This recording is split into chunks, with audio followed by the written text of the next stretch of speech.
So this is an outgrowth of work that I've been doing for, I guess, almost a decade now with Abhijit Banerjee and Arun Chandrasekhar and Esther Duflo. And here you see a quote, if you're a movie buff, we got a quote from The Godfather, the famous wedding scene, in terms of favors. And what we're looking at here is interactions of favors in societies and trying to understand how they affect each other. And in particular, we're talking a bit about what's known as multiplexing from the sociology literature. And this actually relates somewhat to what Eve was talking about, but we're going to take a different spin on it. The idea here is that people have different activities that they do, and being able to do one can enable one to do others as well. And so, for instance, the fact that a lot of times the people that we work with are the people we get advice from and information from as well, means that we have overlapping networks, and it's not just that we're using networks for one purpose, but we're using for many purposes, and understanding what that relationship is important. So there's complementarities between behaviors, as Eve was talking about. And here in particular, what we're going to be looking at is some of the implications of this phenomenon. And I'll start with some theory, and then we'll go to data as well. So, cooperating in favor exchange makes it easier to exchange advice and information. How does that distort information exchange? That's one of the things we're going to be after. So does the fact that we stop cooperating in terms of doing informal risk sharing, for instance, lead to us not having the same information networks that we used to have? And in particular, what we're going to do in terms of data here, so this will be a little bit of an applied talk as well. We'll talk about exposure to formal credit markets, microfinance, in a series of these Indian villages we've been working in, and show that actually once you bring those loans in, you destroy parts of the advice networks and other kerosene and rice sharing networks and a whole series of other networks. So having impact on one network actually reduces activity in other networks as well. And so we'll try and understand what's the theory about that, and then what's actually the facts and the data. Okay, so I'm just going to go quickly through a little bit of data background. Then I'll do some theory of support and multiplexing. So this will build off the work we did with Thomas and Zhu. And then we'll talk about survival rate of relationships in two different types of villages. One set of villages that ended up having formal loans injected to them, another set of villages which did not have the loans. And then we'll try and understand what's the theory tell us about how the network should change and whether we see that in the data. So we'll see overall trends in these two different types of villages. Okay, so data background. So these are the villages we entered in about 2006. 75 villages in Karnataka, all within about an hour of Bangalore. The villages are relatively poor, per capita income about €1 per day. Average village size about 1,000. And a bank that we were working with entered 43 of the villages. So we got lucky in terms of the sort of a somewhat natural experiment. They intended to go into all 75 villages. They entered 43 villages and then stopped. So after 2009, credit situations changed a bit. So they didn't go into all the villages they planned on. And I'll try and convince you that the villages look more or less identical, the ones that they went into and the ones that they were planning to still eventually go into. And so what we have is 43 villages that were affected and 32 villages that weren't affected. And then we can do a diff and diff analysis to try and see whether there's a systematic difference between what happened in the villages where they entered and the ones that they didn't enter. Okay, so that's the basic. And we surveyed the networks before the microfinance and after. And so we'll see, what did the networks look like before? What did they look like afterwards? And how was the change different in the villages that they entered versus the ones that didn't enter? Okay, so that's the structure. Okay, so it's in Karnataka. This is a picture of one of the villages. They're relatively, they're finger millet, some livestock, sericulture, so silkworm production. They're relatively agricultural, poor villages. We gathered a whole series of different network types of information. So this is one of the villages, household, set of people. We asked adults. Now we have 97% of the households in the new wave. So we've interviewed pretty much all the adults over 18 years of age and asked them who do they interact with on different levels. So this is who would you go to if you needed to borrow 50 rupees for a day? And 50 rupees is roughly €1. So we have an arrow between one household and another if one household borrows from another. Okay, and then we have who do you go to temple with? Who do you go to for advice, for important personal advice? Who comes to you to borrow kerosene or rice? Who would you go to in an emergency for medical help? So all told, we had 13 different types of networks.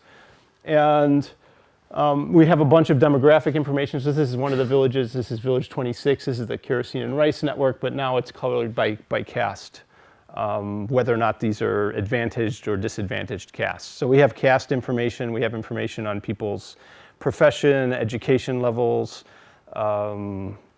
some wealth variables in terms of number of rooms of house, fairly detailed demographic information about the households as well that we can control for. Okay, so now let's talk about the theory. So that's a little bit of the background. We have these villages. We had different networks. The banks came in. And one thing you could imagine is when the bank comes in, that now that they're offering formal loans to people, that they're no longer going to need to borrow and lend money as much. So one possibility is that money network, the lending network, would become less dense than it was before.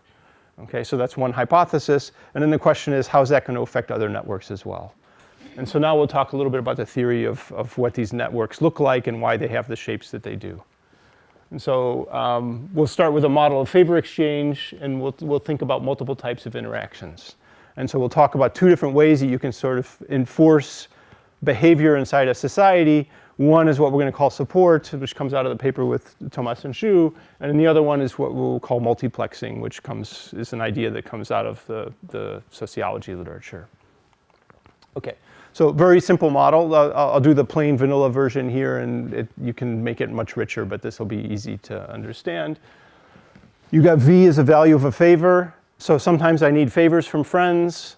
We can't write contracts, so I need to borrow kerosene or rice. We can't write a contract and have a judge enforce it. So I borrow from them, and they're hoping that they'll have to borrow from me in the future, and so we want to make it self-enforcing. So there's a value to a favor, a cost of a favor. Favors are good things, so values are bigger than costs. And there's a discount factor, so we discount the future. And there's a probability that I needs a favor from J in a given period. And so for the purposes of this talk, I'll just do a very simple symmetric version where any two people have symmetric probabilities of owing each other a favor in any given period. So some days I wake up, I need the kerosene. Sometimes my friend wakes up, they need kerosene. And we borrow and lend the kerosene and rice back and forth. So here they use kerosene for cooking and for heating and other purposes. Okay. So what's the value of a relationship per period? It's just PV minus PC. So the value of a perpetual relationship, if we can manage to exchange favors forever, the value of the relationship is going to be P times V minus C over 1 plus delta, right? So this is the basic idea. So if we're just borrowing and lending kerosene in perpetuity, we'd have some value to doing that. Okay.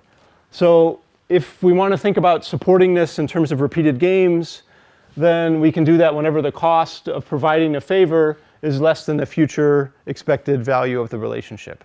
So as long as I keep providing favors, I expect my friend to, and this becomes an if and only if statement. We can support favor exchange as an equilibrium if this holds, and we can't if it doesn't. Okay, so that's just a simple binary relationship. Okay, so where does the network come in?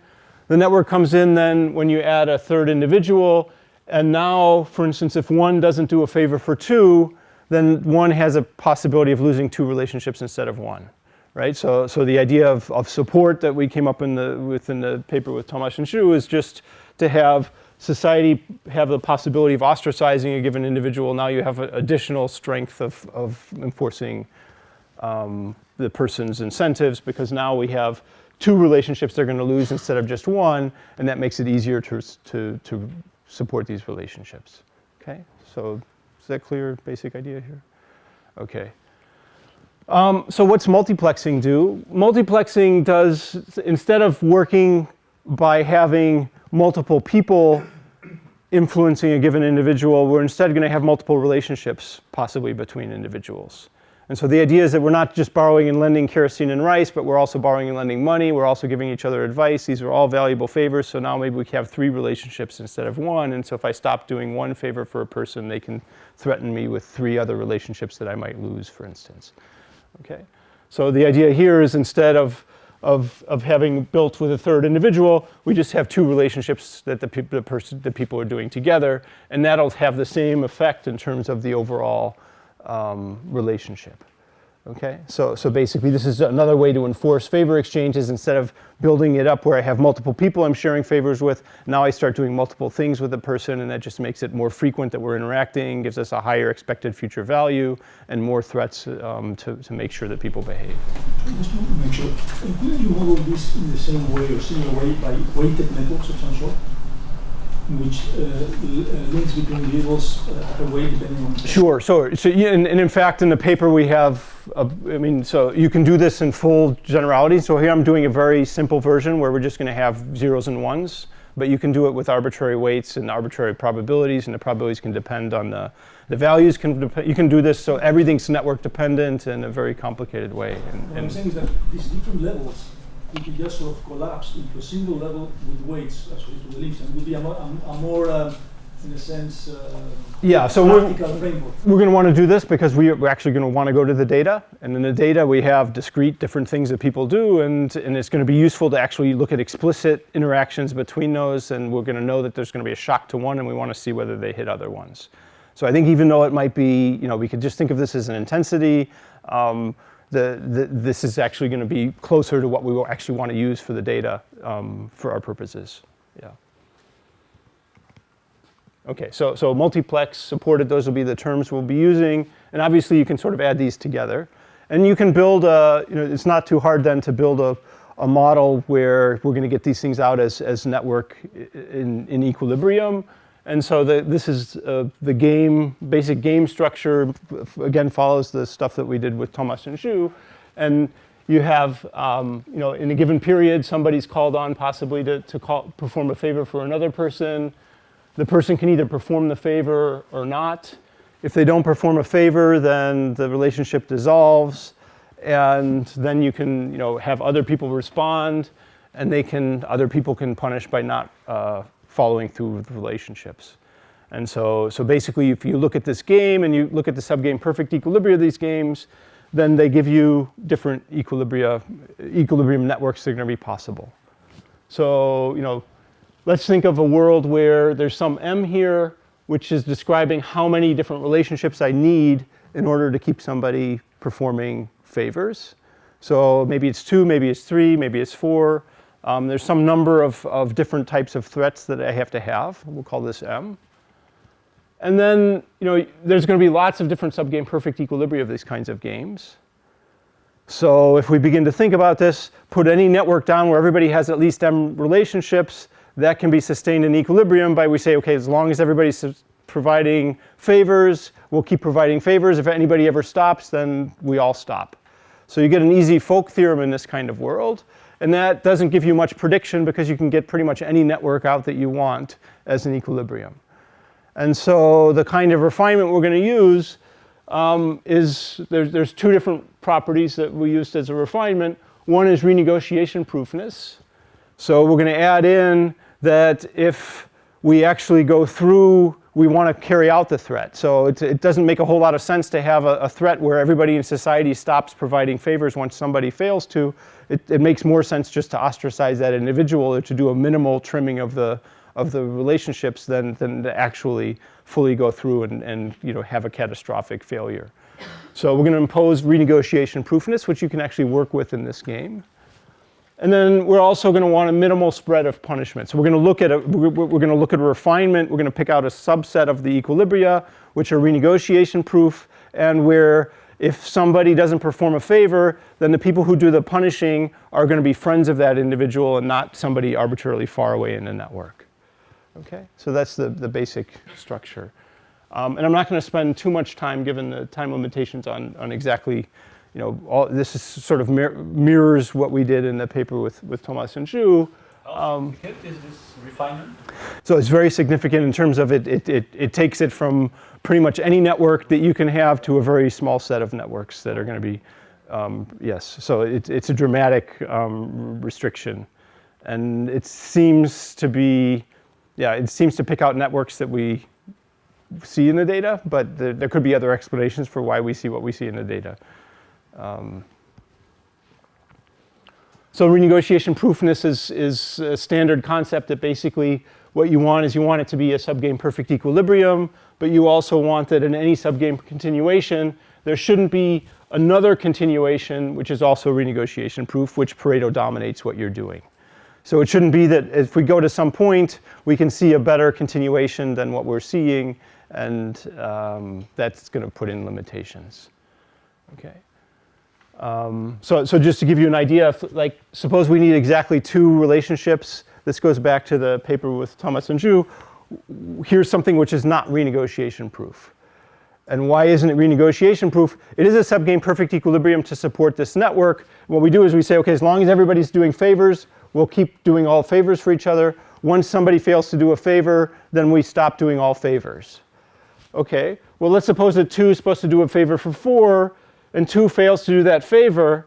Well, suddenly we're in this network now where 2 and 4 aren't doing favors for each other.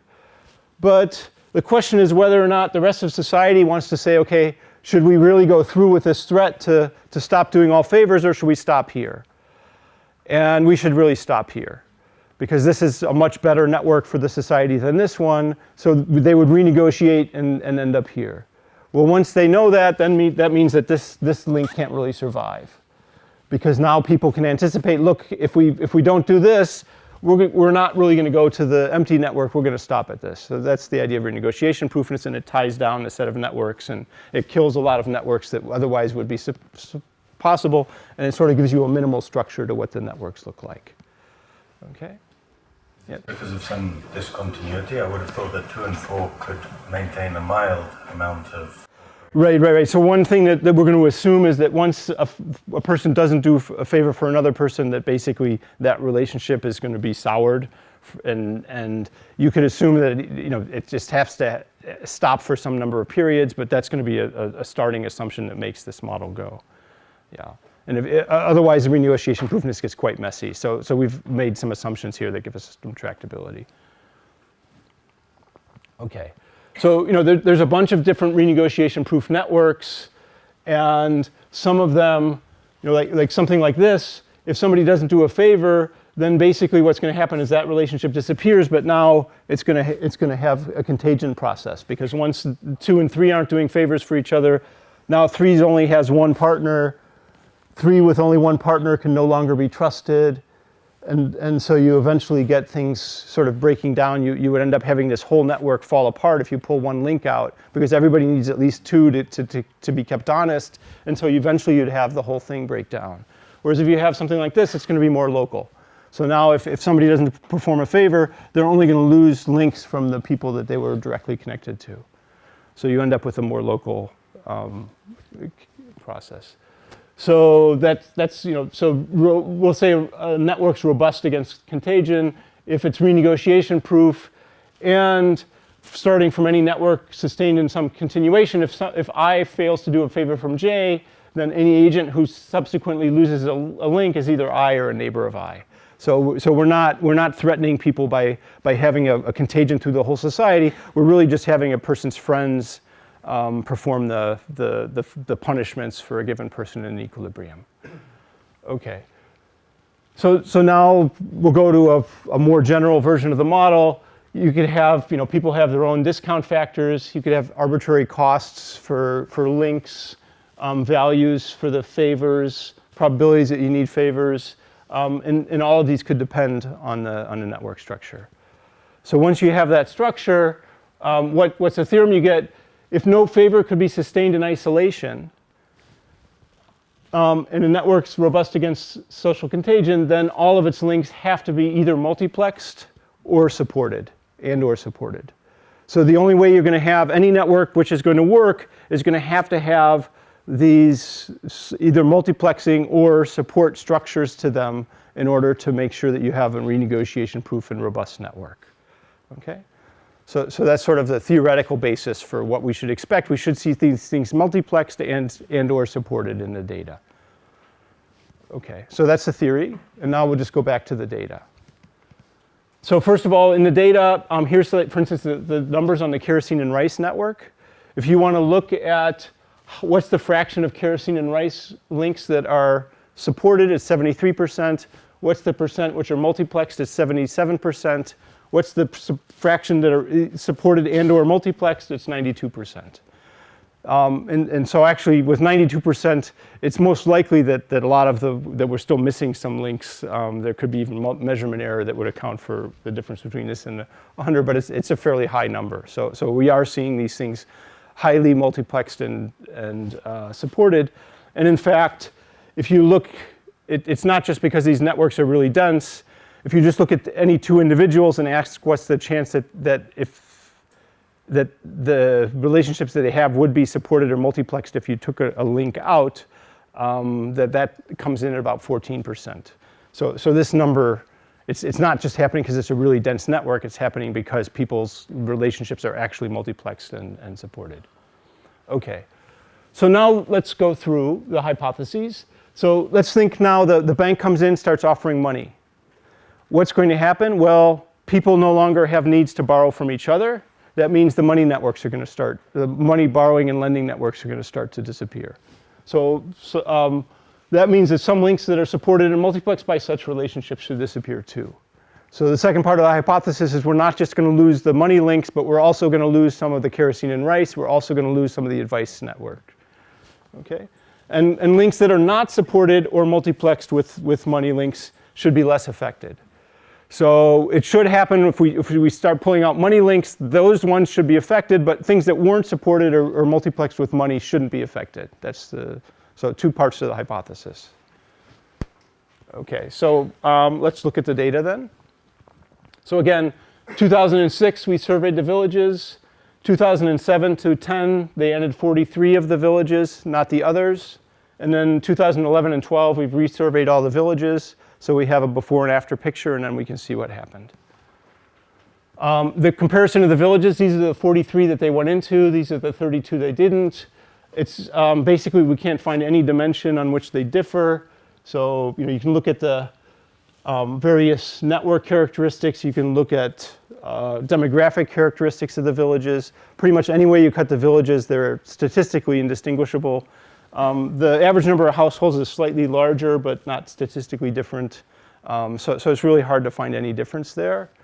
In terms of geographics, I won't show you where Bangalore is, so I've blacked out Bangalore for IRB reasons. But this is a distorted version of the GPS. But basically, the microfinance villages and the non-microfinance villages are also geographically spread around, and pretty much no matter it looks pretty much like they did an experiment for us in terms of picking which villages to enter and which ones not to. Okay, they didn't do it for us, but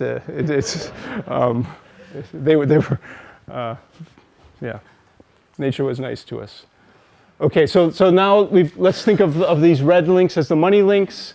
So if it was either something was supported with money, multiplexed with money or supported with money, then we should see these disappearing.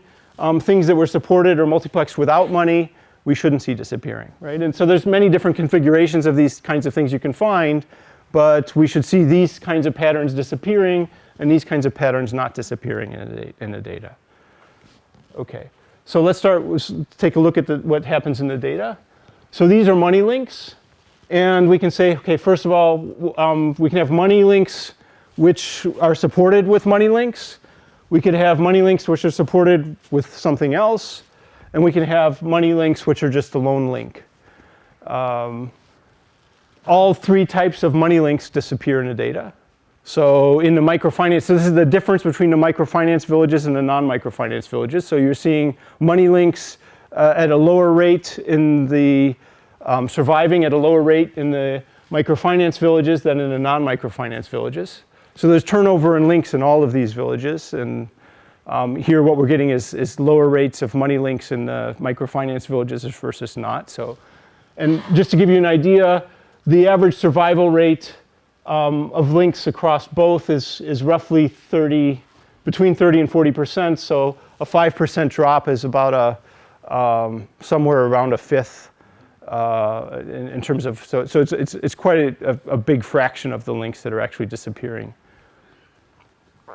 Okay, so the money links we should expect to disappear. Then the question is what happens to the other links. So let's look at the two types of kerosene and rice that we're lending, and then the information network would be the advice network. So here's the kerosene and rice network, and here we, again, a 5% drop in the ones that were supported or multiplexed with money. And then the ones that were supported or multiplexed without money or were alone, so they didn't involve money links, they're actually slightly positive and insignificant. And there's actually fewer of these, so you get a much noisier confidence interval around those than you do around this. So the kerosene and rice ones are dropping, and if you look at the advice network, you get the same kind of thing, again, about a 5% drop. Whereas if you look at the ones that are supported or multiplexed without money, those are actually slightly positive, insignificant loan links. So you're seeing the patterns that we would have expected from the hypothesis, that it's not only the money links that are disappearing, but these other ones that were involved with money links are also disappearing in the microfinance villages. Okay, so you can look at overall trends in microfinance versus not. I won't go through all the data, so you could think about whether the rewiring, basically, no matter how you cut the data, it's fairly consistent, and we do a lot of, when we finish writing the paper, we'll have a lot of regressions, to test these things with all kinds of controls. So we've got a lot of controls in the villages, and basically, no matter how you cut it, actually, when you start controlling things, you get stronger relationships than what I showed you in the figures. So summary, these relationships serve as complements. Multiplexing and support are high.